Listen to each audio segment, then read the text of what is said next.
Today in Biology 2401 of Human Anatomy and Physiology, we will give you a brief overview of a few of the muscles of the muscular system and their functions. The first muscle group we'll look at today is the epicranius frontalis group of muscles. This group of muscles is responsible for raising your eyebrows and wrinkling your forehead. Directly behind the skull, in the opposite from the epicranius frontalis, is the epicranius occipitalis. This group of muscles does exactly the same function as the muscles found in the epicranius frontalis, in that they raise the eyebrows and wrinkle the forehead. The next group of muscles we're going to look at is coming down in this area here, this O-looking group of muscles around the eye. This is noted as the orbicularis oculi. The orbicularis oculi closes the eye tightly. This is not to be confused with blinking of the eye. Coming down and around the lips, we have another group of muscles which are in an O fashion. This is the orbicularis oris muscles, and these muscles close and protrude the lips like as in puckering. Moving over to the side, across from the nose, we have a group of muscles known as the zygomaticus minor and major. These muscles are responsible for raising the corners of the mouth as in creating a smile.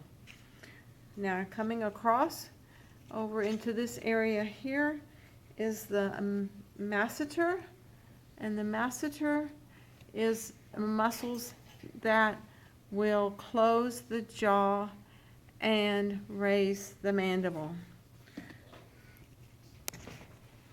Over here we have the buccinator, and this little area here is kind of down inside the cheeks there, if you can see that area.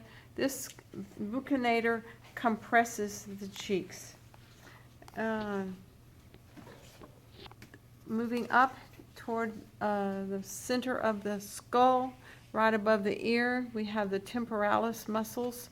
These muscles close the jaw and raise the mandible.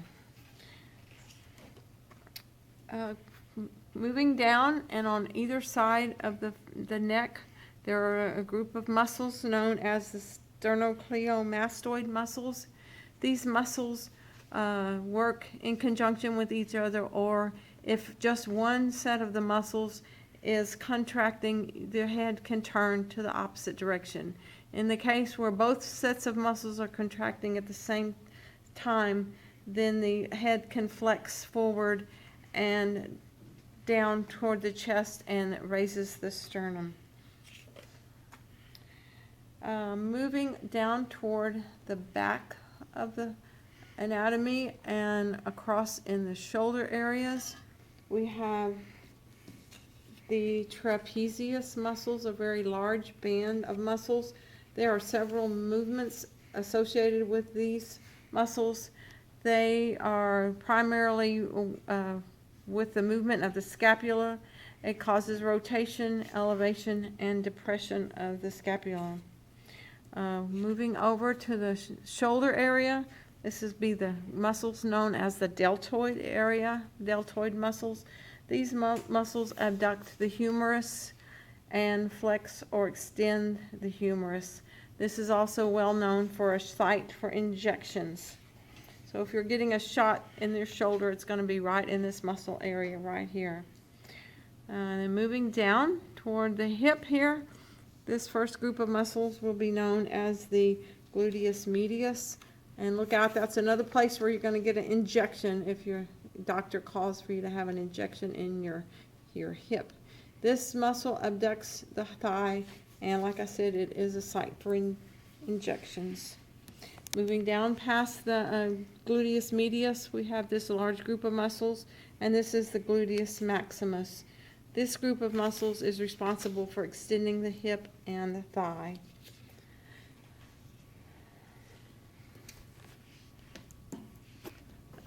The latimus dorsi, another large group of muscles right here on the side of the ribs. This muscle group extends and adducts the humerus, which is the upper part of the arm, and it pulls the shoulder down and back.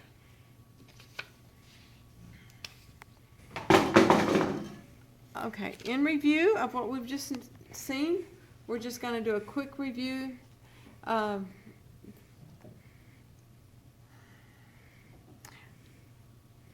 It is called the epicranius frontalis. And this group of muscles is going to be raising the eyebrows and wrinkling the forehead. And there is another group of muscles that works in the very same way, and that's the epicranius occipitalis. We have the orbicularis aureus, which is the muscles around the mouth, and these muscles cause the mouth to close, the lips, and it also causes the mouth to pucker or to protrude the lips. This is the orbicularis oculi, and this is your eye muscles. This muscle here is responsible for closing the eyes tightly, but not to be confused with blinking. On the side here, we have the temporalis muscles. These muscles are going to close the jaw and pull the mandible upward, which is also the same function of the buccinator. Excuse me, the temporalis and the masseter, they have the same masseter. function. The masseter will close the jaw and elevate the mandible. This area here is known as the buccinator, and the buccinator is what is the area that closes or compresses the cheek. Over in this spot here, we have the zygomaticus major and minor, and these groups of muscles, of course, they're on both sides of the face. These muscles are the ones that raise the corners of the lips, as in smiling.